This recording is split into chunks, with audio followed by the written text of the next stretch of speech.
Anne-Marie is at the Elgar Peterson Arena in Humboldt, Saskatchewan. We're going to go there now. Good morning, Anne-Marie.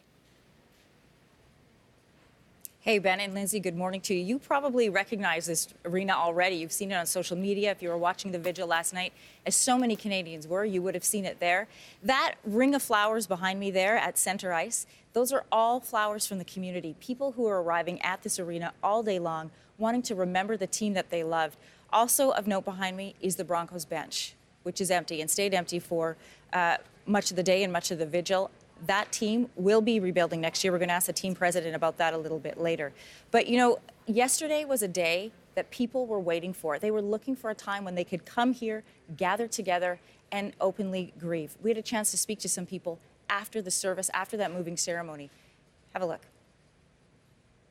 Never going to forget these guys and the people they were, you know, aside from the game, just these beautiful, beautiful humans that graced so many people. It was awesome. I went in there a little stressed out. I come out, made me feel a lot better. So really, really happy with the way they did things.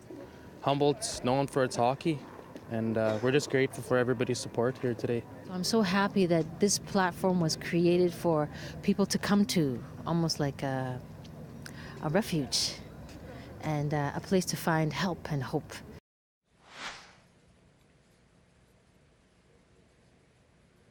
And that last woman speaking was McEwen. If you watched the vigil last night, you would have heard her sing "Amazing Grace." And what was so incredible about that moment was they had speakers. You saw the mayor speak, and he was, visibly moved, as he has been since this tragedy broke on Friday night. But when she sang "Amazing Grace," you could see the thousands of people that had gathered in this vigil finally released. People of all ages were openly weeping. And when we spoke to them afterwards, for some people, it was almost a sense of relief that they'd had a place to let go of their grief. And they are now looking forward. Speaking of looking forward, we should mention that the schools here in Humboldt, all schools, are closed for today. They haven't announced what the plans are for the rest of the week, but we will check in with the superintendent a little bit later for that. Numbers that were here last night, 1,900 people is what normally fits in this arena. We're told that the numbers combined were more than 3,000, and that was people from all over the province, even from outside of province. You'll meet some of that a little bit, with those people a little bit later in our coverage. I know for me, I came in here just to experience part of the vigil with the town.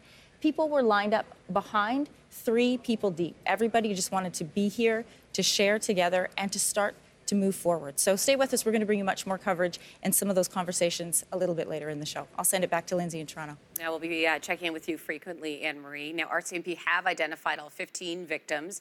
So that includes 10 players ranging in ages 16 to 21, 2 coaches, the driver of the bus, and the team's radio play-by-play broadcaster.